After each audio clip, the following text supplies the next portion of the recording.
Yeah. You got my good side. Yeah. Oh, every time I sit down, there's a noise.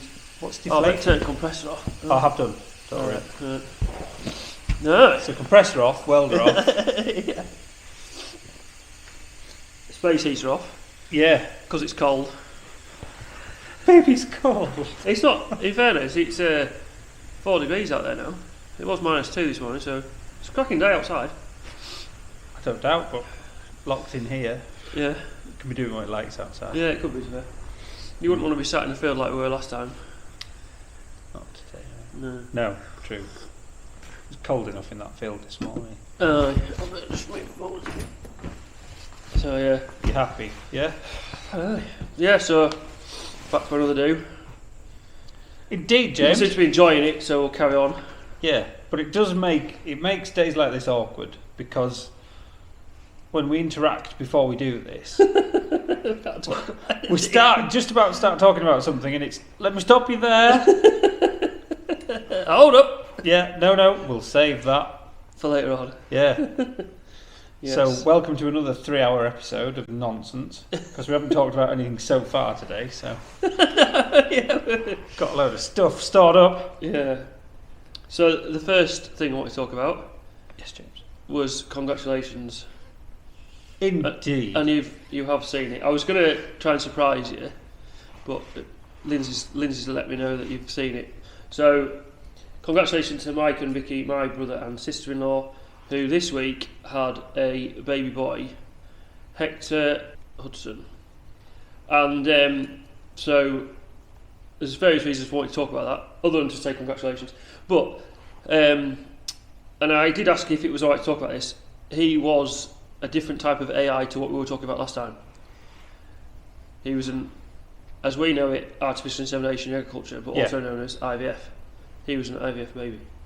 And the reason for talking about that is because it's just incredible. It's just so obviously I've been talking to Mike all the way through the process, and it's brutal. Oh, yeah. The dignity just in it, there's no dignity in it, but obviously it's worth it. So Hector was born 9 weeks early, and in fairness, he's flying. 9 weeks early, he weighs £3.14, so that's half what our Lucinda was born, and he's just doing really well. So, and one of the reasons I want to talk about that is because it does annoy me that people don't value the NHS. Yeah, I'm quite glad you brought this up, yeah. Some of the ear bashing that the NHS gets, and when you understand what they do on a daily basis and what they can do and have done, if people's lives are on the line, you're getting looked after. Yeah. You know, as opposed to, from the flip side of that is lots of people swamping into A&E. I've got a bit of a cough and I can't wait. Admittedly, the side of it where you have to go and see your GP and they've got like a 2-week waiting list. Chances are, if you're a bit under the weather or whatever, you'll be fine after those 2 weeks. So you needn't be sort of going. But yeah, with respect to what you're saying, with what they can do and have done for, and it's taken for granted because we pay for it, but we don't pay for it the way other people pay for it in other countries. And so I went to Germany last week to EuroTier. I ended up talking to an English-born German translator, lives in Germany, has 2 businesses in Germany, has language skills. He was working for a British company. He pays €700 a month for health insurance. Yeah? So that's like 8,400, is it? Is that right? 12,700. Is it? 7,000. sounds about right. Yeah, that's right. Yeah, I always doubt my maths when I have to think about it, but yeah, €8,400 a year to get what we get through paying our taxes. Yeah. And that's what bugs me. Because a lot of people who bash the NHS take it for granted and haven't been anywhere else to see what it's like in other places. Mike was in Australia, they had to pay for health insurance. America's the same, you're paying big money. So he reckoned he needed, as well as that €700, he needed €6,000 a month to stand still. The flip side to this coin is, if you have that insurance, if you have anything wrong or something wrong or underlying condition or whatever, it's getting seen and quick smart. Yeah, because it should be because you are essentially paying for that service. But there is an argument, and so like we've said before, we live in a bubble. Our nearest hospital is Farage at Northallerton. It's always been quite a good hospital. It's gone through some changes. So our next nearest, where is either Darlington or Harrogate, but we end up most of the time at James Cook at Teesside, because it's the same, what do you call them? I'm going to say franchise, but no, it's the same authority or something like that, isn't it?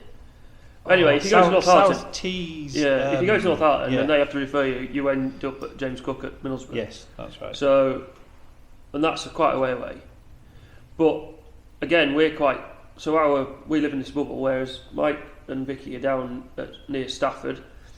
Hector was born at Stone, and they've been in there quite a bit recently, and they're going to be in there for a while because he's born early. And Mike just says it's just a car crash. Just people coming in A&E and into maternity assessment unit, just saying, I want to have my baby. No contractions, no actually reason to have the baby. They just land and say, I want to have my baby because they're uncomfortable. And like the nurses are having to deal with this. Yeah. So it does. And like everyone says, the flip side is that everyone says the NHS is underfunded and this, that and the other. I honestly think you couldn't give the NHS enough money.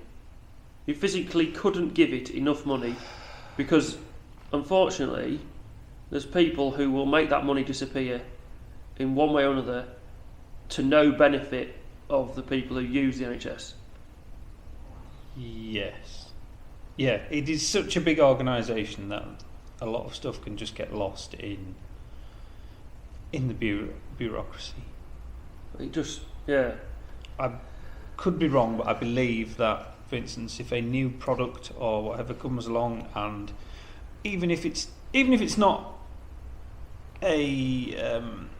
for instance, a medicine, even if it's just for something for use, even if it's just a piece of equipment or something for use in the hospital, it all has to pass a certain board first. Yeah. And how that happens, I don't know. I'm not casting aspersions, but I would think products from certain people who take the board away for holidays and such like might. Yeah. I'm not saying that happens. I'm not. But it definitely happens in other companies. They do pay more than they should for drugs and things like that because they're the NHS. So I go and give platelets, and I know the machines that are used to harvest platelets are leased. The NHS doesn't own them. No. Because you can basically read it on the side of the machine. It says it. So that you can guarantee that there's probably, for the NHS to own those machines, there's flip sides to it, why they lease them, why they own them, but equally you just know that they aren't cheap. They are not. They will be getting rinsed for using those machines. Yes. But you can't do without them. No. And that's the trouble. So, yes, that was so I just wanted to start with that, really. It's it was unexpected. I got a phone call at 11:30 on Tuesday night, and I was asleep because I'd gone to bed quite early. Phone rings, like, bugger, what's gone wrong now? You're thinking, what goes through your head? What's in the fan? Anyway, it wasn't anything like that. It was completely opposite. So it was brilliant. Ta-da! Yeah. So yeah. So yeah, so that was awesome. But I know what you mean. It's not easy, especially when, for instance, we were supposed to be going down to Northallerton with George when Shell was pregnant. And because she had preeclampsia, we were then diverted up to James Cook. Yeah. But then we knew that she was heading to James Cook anyway. But then suddenly all the Friarage patients were headed up to name James Cook because there were, I can't remember exactly what was happening with the delivery ward and what have you, but I think it was it closed for a while or anyway. James Cook were run off their feet in the maternity ward. They were just inundated. Yeah. And it kind of showed because the staff were all just busy. Yeah. And it was being on the receiving end, being technically a customer at that point in time was shit. Right. It was not good. No. But it's not their fault either. Exactly, it wasn't their fault. So I didn't kick up a fuss or what have you, but Shell had to have an epidural. Yeah. And then, so basically, waist down, can hardly coordinate yourself. Yeah. We had the complications with that bit of preeclampsia as well. So ended up having to be induced. So suddenly, it's all happening really rather quickly. Next thing you know, we're presented with a baby. Oh my God, it's a baby. It's all new to us. All right, brilliant. 5 minutes after, I was escorted off the premises. Right, you've got to go now. What time of day was that then? It was admittedly at night. Because they wanted to then admit Shell to a ward. Yeah. She couldn't walk. They They admitted her onto a ward, into a bed. She needed to go for a wee, but can't walk. No one there. Just presented with a baby next to us. And, to top it all off, we didn't know about this, but he was born with bilateral talipes. Oh, right. Which is club feet. Oh, right. Which was, again, our baby looks a bit strange. What the hell's wrong here? Your mind starts racing and panicking, and I'd been escorted off the premises. Very surreal carry on, to be honest with you, especially with it being the first baby. Yeah. But then, I mean, we've got past the club feet thing, and everything's treated and everything's hunky dory. I mean, you'd never know looking at him. But the second, I don't know whether it's just you're a bit easier. But the second baby, again, we had preeclampsia, but we went up to James Cook again, and I think it's just because they weren't as busy, but also because we were second-time parents and what have you. Yeah. We were, ready for off. Yeah. Yeah. Had the baby. Oh, there's another one. Oh, brilliant. Right. Bash on. Yeah. We were sat twiddling our thumbs. Right, can we go home now? So chuck it in the car. Let's go. Let's get back to Windsor. Yeah. Whereas you'll be old hands at it now. You'll just, Well, do you bother going to hospital or not? Yeah, we do. So we've had two at Preston. Yeah. Tristan Zoe born at Preston. Lucinda was born at Harrogate. And fingers crossed number 4 will be born at Harrogate. And I have never felt so useless as when the nurse came and said, "John, do you want me to show you how to bath your baby?" That is the most useless I've ever felt, because you've got this baby, this was his first baby, and you're like, I haven't got a clue what I'm doing. And the panic sets in, and she says, "Do you want us to show you how to bath your baby?" I was like, "Yes, please," because I was like, never felt so you've got useless. the whole option to bath the baby and all this. Okay. Yeah. This was this was your first baby. This was your first experience. Yeah. So she was born early hours of the morning. Yeah. So maybe, I've had it the way you're saying, where you're getting kicked out because it's night, you need to be on. I've had it that way as well, but not after birth. More when Lindsay's been in hospital before birth. Yeah. It's like, you don't need to be. Yeah. See you later. Although it did work out quite well when Lucinda was born. So Lucinda was born on the 17th of June, which just happened to be wedding day for our friends where we live, who were having a reception at where we live with a marquee. And Lindsay had made the wedding cake even though she was really pregnant. So Lindsay said, "You need to go and check that the wedding cake was all right." So I ended up coming back home, I had an AT, so I swung by McDonald's at Leaving Bar, double cheeseburger, heading for home, quick change, into the marquee. Took a look at generously they'd put on Theakston's Best for free, so I was allowed supposedly 1 pint. It's fair to say I didn't stop at one because it was epic, and apparently the wedding cake was excellent. So that works out quite well for me getting kicked out. But then he did say, I want you to go and see how they're getting on. So I was like, right, I'll do that. I'll bear that cross. So no, it was good, was that. So I've got two things that I want to talk about regarding my trip to Germany. Tell the good people what were you up to. Why you weren't here? Swanning about again. Yeah. Again. But that's the end of it. It's just so happened that the two shows that I've been away from have been back to back. Anyway, went to Germany, to Hanover, to a show called EuroTier, which is a livestock equipment event, and it was to talk to people about Laxline. Basically, walk around and see people. And I met my man from Australia that I deal with. I met my man from Taiwan that I deal with. Met various other people. And also, just explain to the nice people what Laxline actually is. So Laxline is a product. Fair point. Laxline is a product that's been designed in collaboration with Philip at Metcalfe Farms, and it supports the milking pipes that come off a cluster.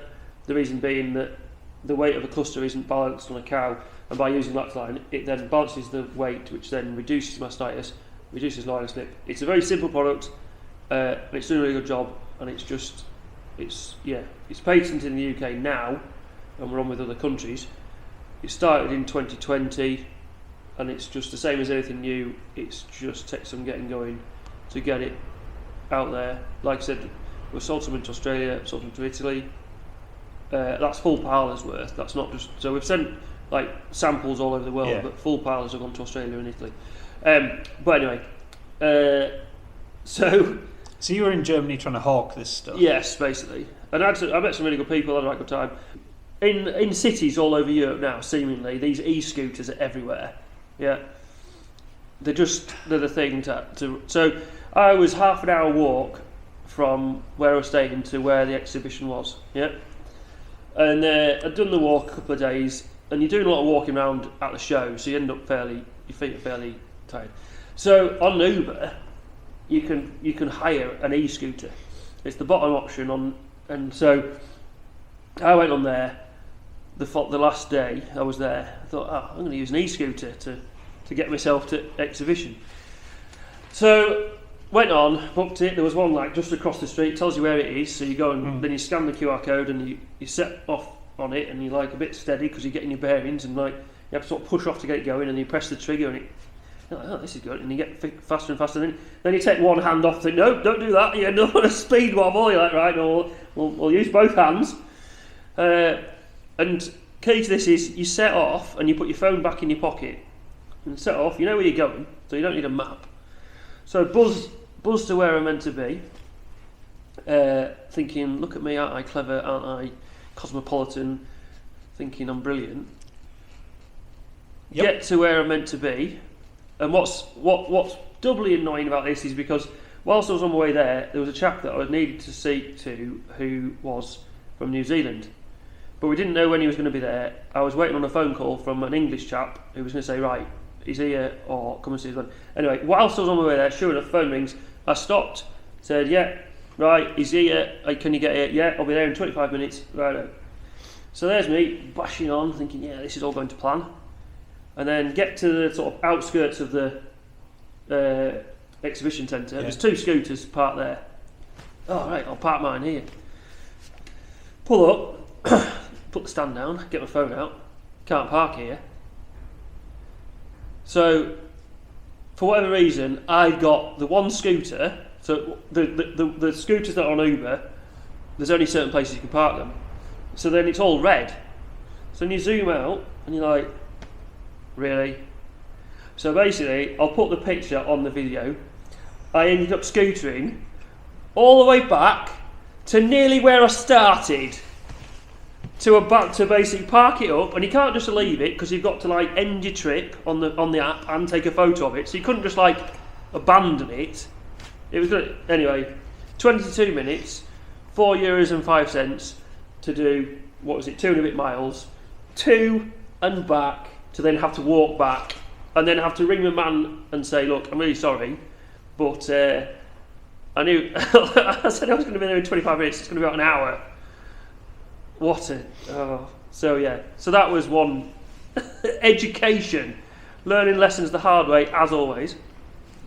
The second is, the reason I'm holding this, so I got back home, going through my bag, and found this in the bag. I've done 6 flights, 2 to Italy, and 4 last week, with that in my bag, and they never picked up on it. Carry on. Yeah, into the cabin with that. It's a junior hacksaw blade. I have no idea how it got in there. Yeah. I didn't know it was in there, and I have no idea how long it's been in there. So they probably have done a lot more than the 6 flights they did last week, and they never picked up on it. So that was a bit alarming. But anyway, if they did not physically look at that, that could have an edge honed on it very easily. well, yeah, it pretty much has already. So yes, that was my stories from my trip to Germany. So what you're saying is your advanced course in twattery on the scooter fell a bit short. So annoyed. It was just one of those situations where I was like, It's the future, James. absolute. Yeah. It's the future. Jump on a scooter. Yeah, I'm convinced after that and various things that happened this week that technology is not making us any better off. It's making life harder. The example is monthly invoices that we pay to people that they used to email you the invoice. Now you have to log on to a website, which means you have to use your password, you have to use your username and remember your password. Yeah. And then go and download them. I was just like, that's not helpful. Why can't they just email them like they used to? Why do we have to go and get an invoice for something that we've paid to them? That is truly upsetting. Yeah. Just a waste of time. It was bad enough when they would send you in an email. You think, well, shit, I still need a paper copy. Can't you just post me one? Then I've got a paper copy and then I can put it in the accounts and get it sorted. And then they went to emails. Well, like, oh God, I'll have to print it out, and the printer's being a dick. Yeah, Lindsay loves the printer. Oh God. Well, that's handily brought me on to planned obsolescence, James. Right. And printers and such like, and and your technology. Jesus, what? Yeah. It's the people who thought up of putting a chip onto an ink cartridge in a printer should be lined up and dealt with. Yeah, flogged. Public flogging. Bring that back. Because because it recognises. It recognises how long it's been in there. Oh, does it? Yeah. There should be also an optical bit where it shines through the cartridge itself. Right. And picks up on levels. But even then, our printers are a bitch for it. Say, oh no, magenta's low. Oh God, I'll have to change it anyway. You get to it, you pop the thing out, and it is still half full. Right. And you think, well, this is disgusting on many levels. Yeah. It's a waste of resources. Yeah. It's a waste of time. It's just creating ill feeling. Yeah. You have to go off and buy some others, but don't think you can buy the cheap ones because it might register, or the chip might not be just quite right. Or I've never had success with the. I've always bought genuine because I've never had a success with the cheap ones. But in fairness, I didn't know the printers did that because we get through that much ink with what I do that we've never. Whenever I've taken one out, they've always been empty. I didn't know that. But oh God, that was terrible.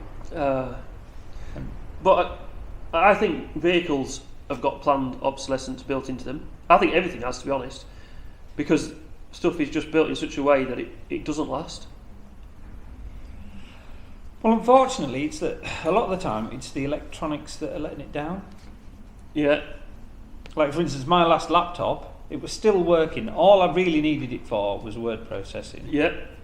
And for your profit articles. My tiny little brain isn't going to stress that machine one bit just typing. Yeah.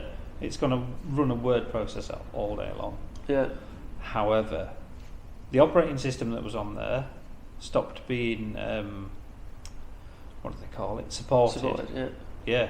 So then it was open to all malware and viruses and little they just basically stopped doing patches for it. Yeah. And at which point you think, well, if I want to use that also for maybe online purchases or even online banking or anything like that, it's squeaky bum time. Yeah. So again, off I go and get another. Admittedly, that was second hand when I got it, and the one that I've got now is second hand because I can't see the point in buying new because I'm not a high-end user. No. To be honest with you, most amount of computing power now that people need are either people like yourselves for modelling software, yeah, or gamers. Yeah. There's very little in between. Yeah. If you're just hacking away on spreadsheets and documents and what have you, it's not taking a lot. No. My watch could probably run some of that. Yeah.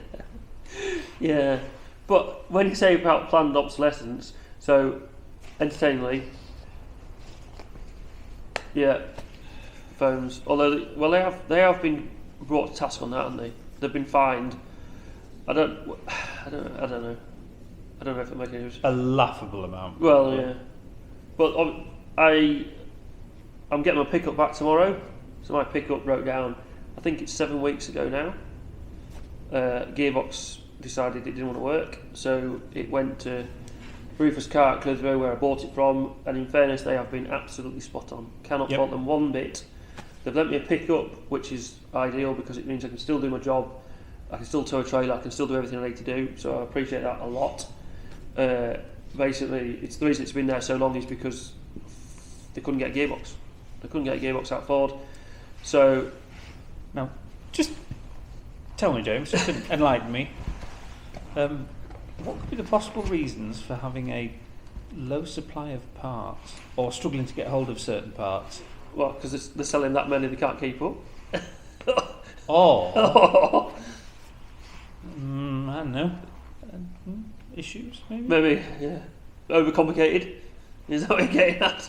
Well, yeah, that it's overcomplicated, but also the fact that if we're struggling to find one to fit, like struggling to find a spare one, they're obviously in demand for some reason. Yes. Yeah. Well, the damn thing is, pop. Yeah. Well, I know of another one. So the warranty is 60,000 miles. My pickup has done 61,800, and then the gearbox, a clutch in the gearbox has let go. And in fairness to Ford, I have to give them credit. They are standing 95% of it. I've paid 5%, which means I have 12 months warranty on that gearbox. If they put, the way it's been explained to me is, if Ford had paid all of it, there would be no warranty on it. The warranty would have been finished. It finished when the vehicle finished. So anyway, so it's worked out pretty well, to be fair. But I do think, for the sake of changing oil in that gearbox at 50,000 miles or 60,000 miles, it could have saved all this. And the expensive for Ford as well. Yeah. Is it a sealed for life job? 120,000 miles, 10 years. Because I asked the question, I asked it probably, well, it's 2.5 years old now, well, nearly 3 years old actually, and I probably asked the question after about 18 months thinking, this gearbox is doing a lot of work, I do quite a bit of towing, it doesn't have an easy life, so surely at some point the oil will need changing. But I think, in fairness, that's asking a lot, and sure enough it's gone bump. And like I said, a friend who had one, and he's on his second one now, but the reason we ended up with what we ended up with was because we tried a Hilux, and he was over this way anyway, so he swung by and I drove it, Lindsay drove it, we both liked it, so that's why we got what we Yeah. got. But he'd had a gearbox in that one at similar sort. I think his was 67,000. Yeah. So this planned obsolescence is just, it's so infuriating. Because not for no other reason than like the stuff that we sort of throw away, quite a lot of it goes abroad to be repurposed, reused for someone else. So we're just Yes, but in those places, especially with cars, for instance, they are not having to put or go through such a rigorous MOT to be able to use them. or put DPF on them, AdBlue, Oh, rip that straight off. Yeah. which just makes a mockery of why we doing it. Why are we standing the cost of AdBlue when We've got. I can see why they're doing it. We have to be. If we're not doing it, nobody else will. no? You have to be at the forefront. Yeah, But it does seem a little ill-advised at times. it's infuriating. I would argue, don't know whether this will be right or not, but well, it's lowering certain emissions that have obviously been flagged for being of concern. Yeah, But the effort involved and the raw materials and the energy and everything involved in creating a new car when your old one was fine, but in creating a new one, how does that balance out against what you could possibly reduce in emissions? Yeah. Because they were fairly clean to start with. yeah. Yeah, it's an interesting one. Yeah, it's infuriating, is what it is. Very much. Because in fairness, like from a reliability point of view, reliability, depreciation, cost of running, it's getting to the point now where you're better off running an older vehicle. Might not be environmentally as friendly, but if you can put years and years of work onto that and get it to like 20-year-old, and it's most of it, because it's not electric, is recyclable. Granted, they might come with the ability to recycle batteries at some point, or I've sort of seen somewhere that they have, but anyway, most of a diesel or a petrol car is recyclable. Then arguably, is that not more environmentally friendly because you've had so much more use out of it over such a long period of time? Exactly, yeah. I would love to see some proper hard data on this as to exactly how much effort, even if it's just energy, how much energy is involved in not only mining, gathering, transporting, refining, everything that's needed for that battery, Yeah, as opposed to... Yeah, go on. There's going to be a point at which everything that goes into the battery and everything that will cross the point at which that vehicle has passed its sort of like made it worthwhile doing. Do you know what I mean? It's like where is that point where all the effort that's gone into making that car relative to how many miles it does and how old it is, it's actually got into the point where it is better for the environment. Yeah. Because I would struggle to be able to get a hold of the proper data to then be able to crunch to find that out, to be honest with you. Yeah. Because because basically you can't trust anything on the internet. Everything is just... it depends. You've got to be savvy these days. You've got to look who's writing this and what is their agenda. Well, it's easier to just assume that everything is wrong, everything is lies, and it's like, in this country, it's innocent till proven guilty. So It should be, yeah. it should be, in this country, not always is, but because of the media, innocent till proven guilty. Yeah. But it's basically a case of, and you would think, like, as trusting people, you just trust everything you read on the internet, but actually it's got to the point now where you may as well say, well, I don't trust anything I read on the internet, and it's easier to be like that and then find out if it's actually true or not through your own means. If you are concerned enough, yes. If you really want to dig down and find those particular values. But if you go in with that mindset that you aren't going to be taken in by every little shock thumbnail that might be plastered or dodgy headline. Yeah. But that is a problem. Like, you see that, it still gets into your head. It still gets into you and into your subconscious and niggles away at you as much as you try and ignore it.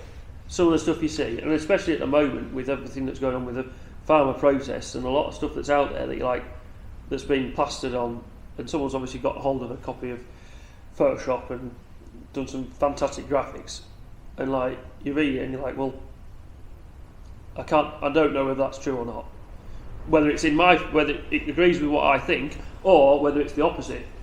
You can't believe it either way. No, but taking that up a level, AI now, if there's enough video available online of someone, thanks to AI now, you can pretty much generate those people to follow your own script, to say what you want. Yeah, that's scary as well. You can just see, you can just kind of tell that there is just something slightly off or uncanny, but that's now. This is when this is starting. That's going to get ironed out eventually. At some point you won't be able to tell. And it'll be as if they are saying whatever you want, whatever someone wants them to say. I forgot what the hell to call it. Is it that thing that you can sense that isn't just right? Right. I don't know. Uncanny Valley or something. I can't remember anyway, but there is something there. No, it's So that's again why you're better off assuming that it's wrong.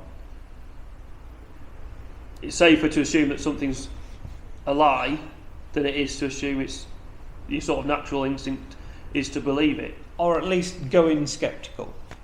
Yeah. Yeah. I think that's an age thing though, becoming more sceptical about everything. I prefer bitter and twisted. I would agree with that too. Yeah, the older you get, the more bitter and twisted you get because. Wise. Yeah. You've seen this shit before because, oh god, it would take a long time for me to sit down with my kids and try and wise them up to all the things that just I'm aware of. Yeah.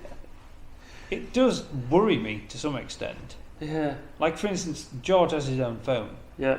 And we've had to just wise him up to a lot of stuff. Yeah. And just quick smash through Google or ask Google for something or oh, here's the first hit, let's just what the hell are you clicking on? No, and no. And there's another thing. Google searches. Right. They have gone to shit. Don't you really find out? Well, I've always wondered why other people can find stuff that I can't. I put a search into Google looking for something specific, can't find it. Someone else can do it and find it straight away. And I'm like, what am I doing that's different to what you're doing? Either putting the words in slightly differently or whatever it is that means that they can find it and I can't. And why? Go on. Why do you think Google's gone to? I think from personal experience, yeah. You used to be able to sort of fool the system a bit, right? By just putting in some key words, not writing out a whole sentence and bollocks, just those few trigger words, to drill into where you want to be. Yeah. And then there's the first section of sponsored. Yeah. Don't bother with that. That's bollocks. Yeah. And then start, and you might have to go on to a page or two later, but to drill down to where you really want to be. Yeah. But now, even doing that, no, it just keeps throwing the same old toss back at me, and it isn't what I want. No, and that's the number one job of Google, is to basically give people what they're looking for. The whole point of Google search is to someone's gone on there to find something. It was. Yeah, well, it was. Yeah. It was. This is how they started. This is how they got to where they are. However, now it is just one massive revenue machine. No matter how bad Google is, it will never be as bad as the one that Microsoft tries to force you to use. I can't think what it's called. Bing. What an absolute waste. Is it really bad? Oh, well, I have tried it because sometimes you get into a situation where you can't avoid using it. Like, it just comes back at you. It's just like they're throwing it in your face, saying, try and use this. So you try it and you're like, well, that's just rubbish. So then you sack it off and go back to Google. Well, I used to use something called Vivissimo. Really? Whether that's still running or not, I don't know. But I used to use that because there was no bullshit, no nothing. It was just bang, there, done. Right. Well. Whereas Google, I was watching something really interesting on it a while back. But they used to be very transparent. It was, like you say, just would search it and bang, there's your answers as fast as possible. And then next thing you know, things just get to be we have our first things in the list become sponsored. Yeah. You can pay to go top of the list. It used to be you could pull fast ones and exploit little quirks to get higher up the list of hits. Yeah. But then you can cross our palm with silver if you want to be here. But now, a lot of the time, the first thing you get hit with is advert banner of individual, what do they call it, a carousel of things that you've looked for and where to buy it. Yes. Yeah. Here, that's what you're looking for. Here, buy. Yeah. That's all backhanders. Yeah. And then the next, like almost page under that is backhanders. Which would explain why I have a website that doesn't appear very high on the internet, which is infuriating as hell. The one you have to almost type in the exact word. Well, yeah, even that isn't. Yeah. Well, I have one that it's for the comp over boxes, the tractorattachments.uk, which is basically was set up because there was so much stuff to try and fit on the JF Hudson Limited website. Yeah. That it was easier to put it on that. But annoyingly, the stuff that was on JF Hudson, and I had someone ring up this week saying it appeared top of the list for whatever he'd put in. The stuff on JF Hudson appears quite high up, but the tractor attachments ones doesn't. So, yeah, that's all search engine optimization, which drives me batty.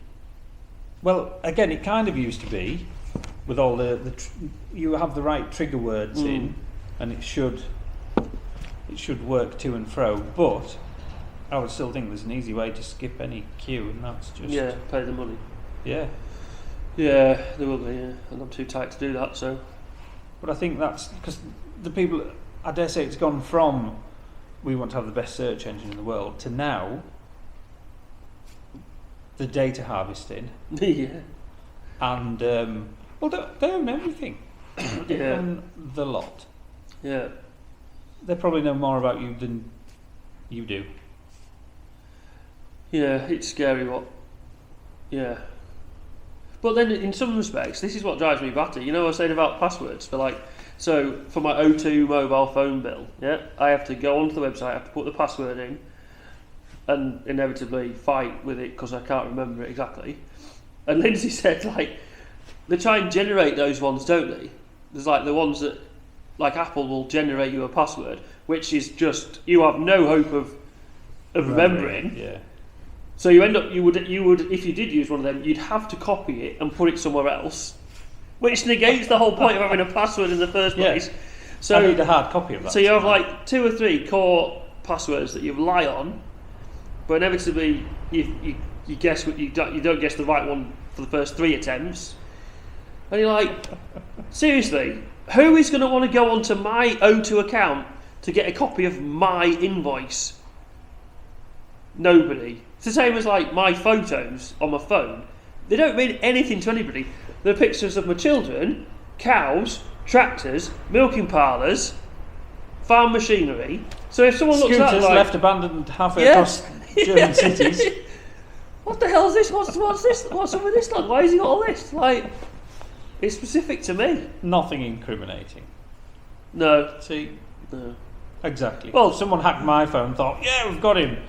Oh God, how sad's this you? Yeah, he's a very boring. We can't do anything with him. We can't have anything incriminating on it because it copies it to iPad and the girls look at the iPad. So exactly. It's oh Dad, you filled the iPad up with pictures of tractors. And then I get my phone and it's wait, Lucinda had my phone this morning. She was awake in the middle of the night, so inevitably she's riding around in bed with us. And I was I picked my phone up. Pictures of all sorts of stuff, dark, just random stuff. So yes, It's just I'm not convinced of technology, and like we're like 44, so like it's a bit of a sad job when you think technology is moving at such a pace that at sort of middle-aged, you feel like you can't keep up. And this is I don't think it's a case of can't keep up. It's again, it's working its way into everything, and I don't want it. Yeah, you don't want to keep up. I don't want a smart fridge. Smart fridges. Yeah. Some of them have a screen on the front, and they're all hooked up to the web and whatever. And will, as soon as you use something, oh, it's all right. I'll automatically order that back for you. Yeah. And you think, how? Number one, how idle are you to think that that's a good idea? And secondly, I can see why even the fridge producers are putting this on there, because that's then their data. Yeah. And data is power. Yeah. You know, they can then say, they can crunch all their data. They can say, oh well, a such and such demographic are they're eating such and such at this time, and these.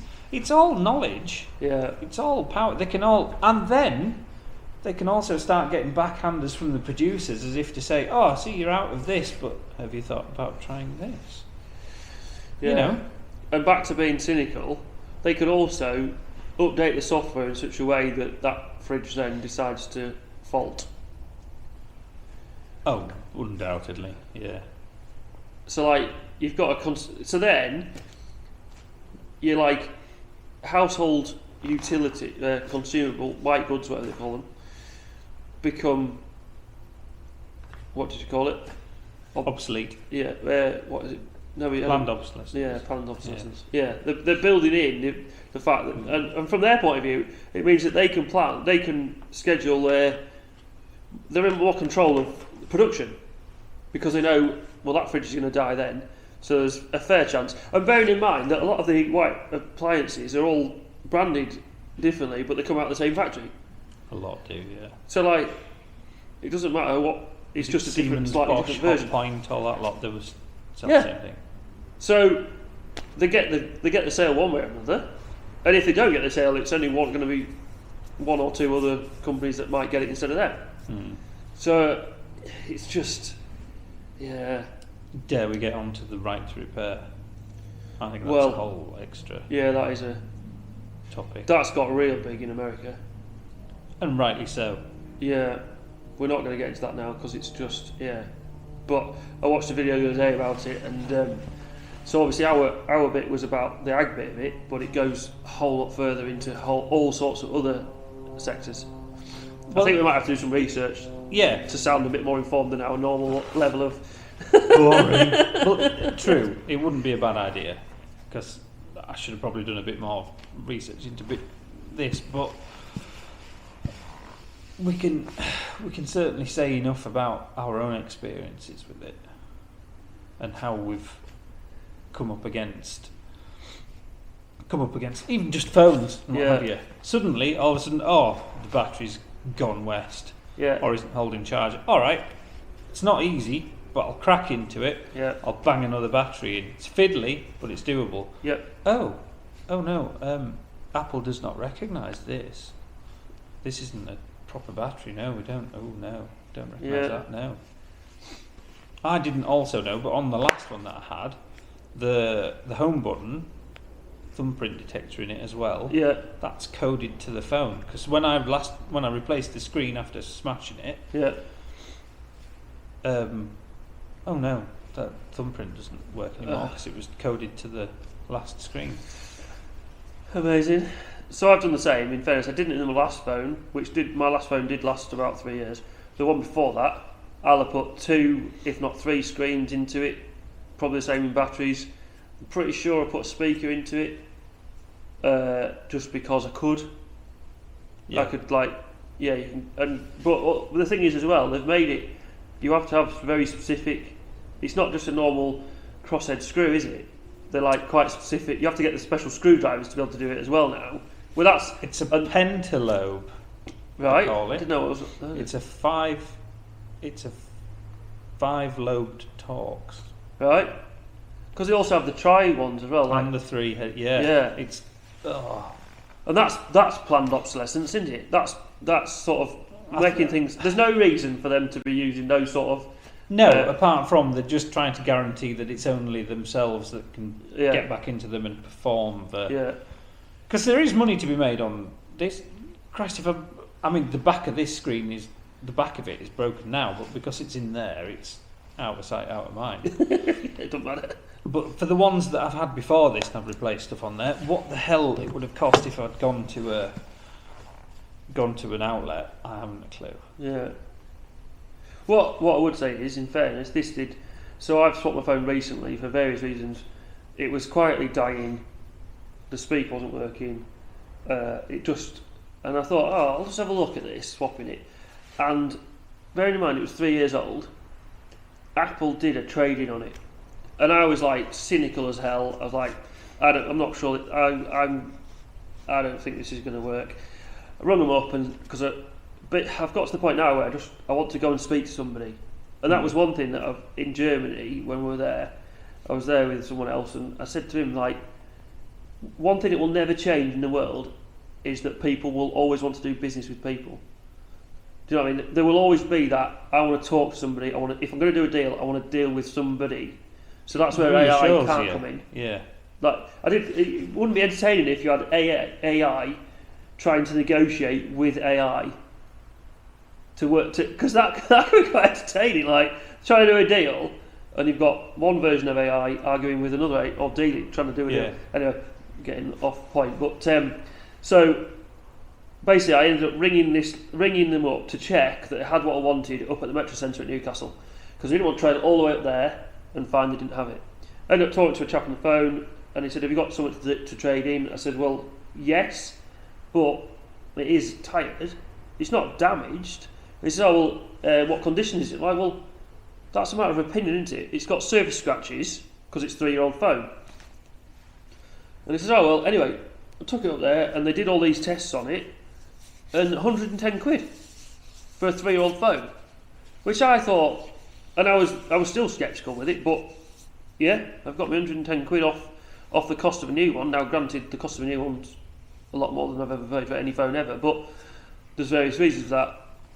And Dare we ask? No. There's various reasons why, but anyway, so the fact that in fairness to Apple, I have to give them credit on that, because I don't know of any other devices that you would get a 3-year-old device, you would get 110 quid back. Granted, it was a lot of money in the first place, so it's sort of relative in a way, but even so. So the manufacturers are buying that back. Yeah. So whatever could possibly be wrong with it, even if it's in the software, they can then sort out, repackage. Yeah. Off you go. Send it on again. Yeah. Yeah. As a viable product. And let's say, for instance, if they did that and then presented it back to you without you having that new one, presented it back to you good as new, if not better, would you have been happy? Would you have taken that and gone, "Oh my god, this is brilliant"? No, because there's something that my new phone does that my old phone wouldn't do. 3D scanning. So the new phone has got a LiDAR sensor in it, so it will 3D scan objects. And for me, to what end? Well, for me, that's really useful for front linkages on tractors, for the compact front boxes. So up to now, I've always had to like get my measures out, get my tape measures out, get angles out, because they all fold up differently. Yeah. I've had to take a load of measurements, whereas now I've done it on 2 tractors. I can go around and I can 3D scan the front of that tractor with that linkage, and then I can download it out of my phone into SolidWorks. That then means I've got a physical front end of a tractor to then offer up my compact front box to make sure the brackets will fit. That's why I swapped. That's one of the reasons why I swapped to that phone. Because that had a very specific use for me and was going to save me a lot of time and effort. And specifically, there's a compact front box I'm designing at the moment that it doesn't just go onto the bracket, it's going to fit round the bracket, round the front linkage. So if I can, to be able to make the most of that space, basically because the front linkage on a Unimog sticks out a long way, and there's a load of space in the arms that you could make use of. So if I've got that now where I can design the compact front box to fit in round it, be certain that it will fit without ending up having to cut and then it reduces the potential for a cock up. I can design it, know it's going to fit, so when I send my drawings off to get the laser cut parts, you just that little bit more certain that it'll go and it'll work and it'll be right. That sounds pretty cool. It is impressive. It is very impressive. Yeah. The only other time I've seen anything like that is when, for instance, the mapping onto a computer. It tends to be in a far more controlled environment than someone's yard, and they have, like for instance, an arm with a lot of joints in it. Yeah. But on each of the joints, they're able to sense how far it's turned. Yeah. So as you go and plot round points or whatever, it knows exactly where in space that tip of that stylus is. Yeah, so you're putting a point onto a surface. Yeah. And then plot. Plot. Whereas yours it's modelling the whole thing. Yeah. As a solid. Yes. Yeah. And granted, it's not like when it comes into SolidWorks, it's not like the picture. The model you get in the software is like impressive, really impressive. It's like all filled in, coloured. It's not like it's accurate enough for what I'm doing. And when it comes into SolidWorks, it's not quite as it's more black and white than coloured in, but it's close enough for me to do what I need to do. Yeah. So, yeah, that's pretty cool though. Yeah. I'll put a video on at the end of what it looks like when I'm doing it. I videoed myself using it, just because it is incredible, and that's in a phone. That's technology that's in a phone. So as much as we don't like technology, or I'm falling out with it quite regularly, and it does my head in. There's certain applications. There's time and place for everything. Yeah, absolutely. AI wheel, like we talked about last week. 3D scanning on a phone. Just But the last thing I want is a fridge. Oh, yeah. That's a sentient. you just walk near it and go, back again now, I'd just be grateful for a fridge that was not under the counter. At home, we don't really have anywhere to put one of those two things, a freezer and a fridge. Because I'm not funny, but me at 6'3" and a fridge that's under a counter basically means I'm getting down on my knees every single time to look what's in it. I just fight your way past all the many petits filous. Yeah. Open the door, and if it isn't just the milk that I need, I'm on my knees. Like I'm looking under a car. So yeah. That's why pan drawers are my absolute favourite thing in the kitchen. Yeah? Yes. Pan drawers are brilliant. You've been spoiled. Well, yes. I wasn't introduced to them until 2012 when we got a new kitchen in our house, Lancashire, and put pan drawers in. And I was like, these are... Because I don't have to get down on my knees and get into a cupboard to get something out. It's just there. I know, our little pan cupboard, we have to... It stores 4 things, and only in one orientation does it work. Right. If you are slightly off at the start, when you build your way back out to the door, it's not happening. That's not shutting. Everything back out. Have another go. We have, in fairness, the kitchen in the house that we live in now didn't have pan drawers, but we have harvested 2 sets of pan drawers out of my sister's kitchen when they had a new kitchen to make an island unit. So now we've got 3 pan drawers either side, and now it's and a massive work surface, which ironically we don't need anymore because Lindsay used to need quite a bit of work surface for making cakes, but isn't making them now, but could make use of it. And now you think, how the hell did we manage without it? Because the amount of stuff that's in the island unit. Oh yeah. That was spread out in the kitchen. You think, bloody hell. But anyway, yeah, pan drawers are one of my favourite things. So yeah, we probably ought to. Easily pleased. Top tip for Christmas, everybody. Yeah. Pan drawers. Yes, but you go and try and buy one, like as an island unit. I looked at every which way of buying pan drawers to make an island unit to this, that, and the other. They're just incredible money. So it just so happened that Charlotte was kicking her kitchen out, and I managed to harvest bits out of it, and actually the top, cut it down to do what we need to do. And to make it even more entertaining, we talked about it that long. I actually marked out on the floor in insulation tape the size it needs to be, so Lindsay could get used to it, so that it would like this is the biggest we could have without it being a pain. Yeah. And can you walk around that? Yeah. Can you get used to walking around it? But next thing you know, the girls decided that it was a portal to Antarctica. So there's like, why is there a penguin sat next to it? Oh, it's come from Antarctica through the portal that is the future islands unit. Like, right? you can't beat children's imagination. No. Oh, anyway. Especially girls. They seem a bit more into that possibly, sort of thing. Yeah. But yeah, that was so anyway. And it took another, having marked it out on the floor in insulation tape, it took another 2 years for it to actually happen. And it only happened because Charlotte was kicking the kitchen out and it was free. Because we priced it up and it was ridiculous. You see, and is it working now?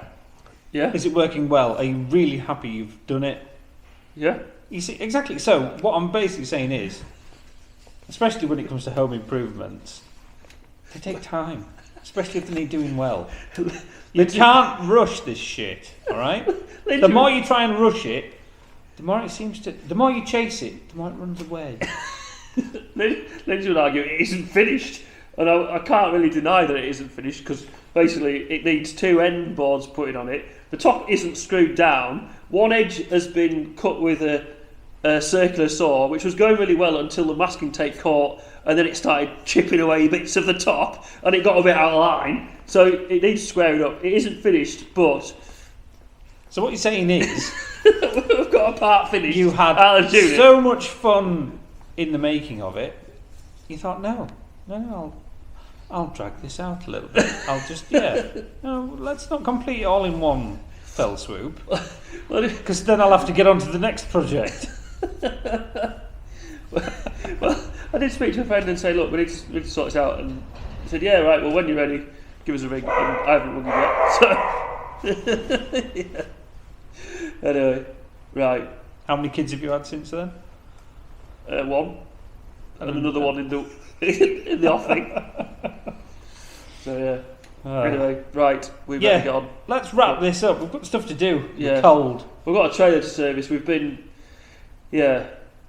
service a trailer every year, and I'll put a video on of the 3D scanning, and then I'll put a video on a little clip of what we're on with. Basically, it's just strip the axles off the trailer, new bushes, put new cables on this time, sort the brakes out, just service it up so that it's good to go again, because it does a lot of work. So that's today's job. Yep. And if we wanted to get onto a rant, we could go into the finer points of trying to get the brakes working on an IFA trailer, but those who know. Yeah, if you know, you know. Yeah. Anyway, right. Thank you very much for watching, and if you've enjoyed it, like, subscribe. And subscribe. Yeah. Not just like. Oh, and send as many comments in as you like. Tell us what we're doing wrong. Because James here will reply to everything. I'll try. He likes the company, even if it's harsh. Not better to do. Right. Thank you. Catch you in a bit. Laters. Right. Let's crack on. Stuff to do. Take the wheels off. Take the drums off. Take all the brakes to bits. Replace bushes. So the bushes that go in there end up in 2 pieces. That's the new one that's going in. The centre ends up letting go of the rubber, so that it falls out when you take it to bits. So that's the centre bit. So yeah, put new ones of them in. Clean all the brake bits up, so these bits get cleaned up. putting new cables on this time. I've not done them since we bought it second hand, and there you go. It's easier to do it with the axles off, so that's why I've taken them all off. This phone has 3 cameras on it, of which one of them, or there's a sensor in there as well, and there's a torch obviously, but there's part of it's a LiDAR sensor. I think it's that bit there. I don't know what LiDAR stands for, but it's part of 3D scanning. So we're going to have a go. Where is it? There. So this is the app you open. I haven't really got used to this, but I want to 3D scan front linkages. So it's obviously meshing it there. So we'll have a go and see what it does. See if it manages to get it all. It's going to take some doing with it.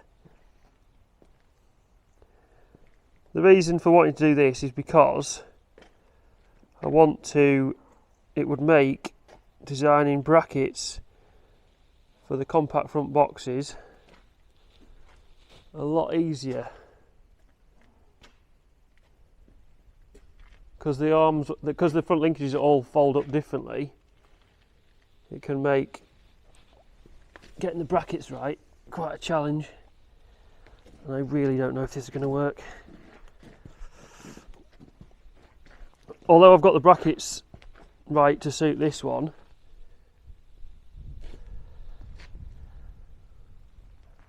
already.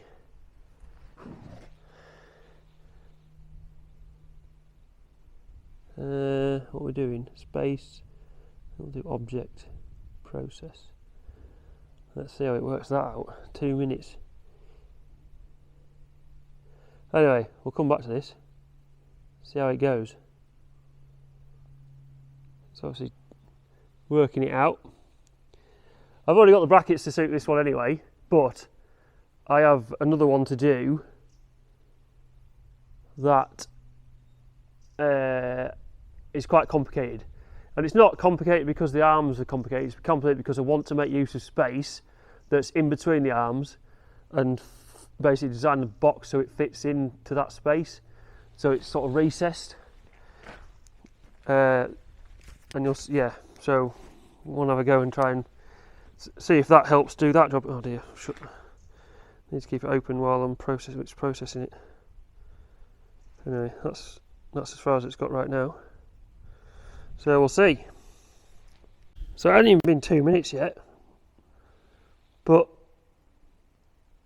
that's what it's got. And that's what I need. So I can export that somehow. Let's just see if it zooms in. Holy. That is impressive.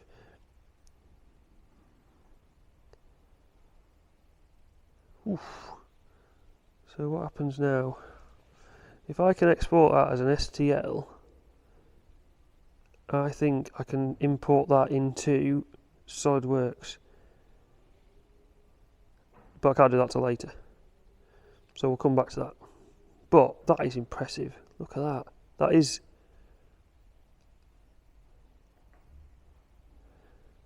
Basically, I want where those hooks are and where this is and the bit in the middle. That's everything I want there.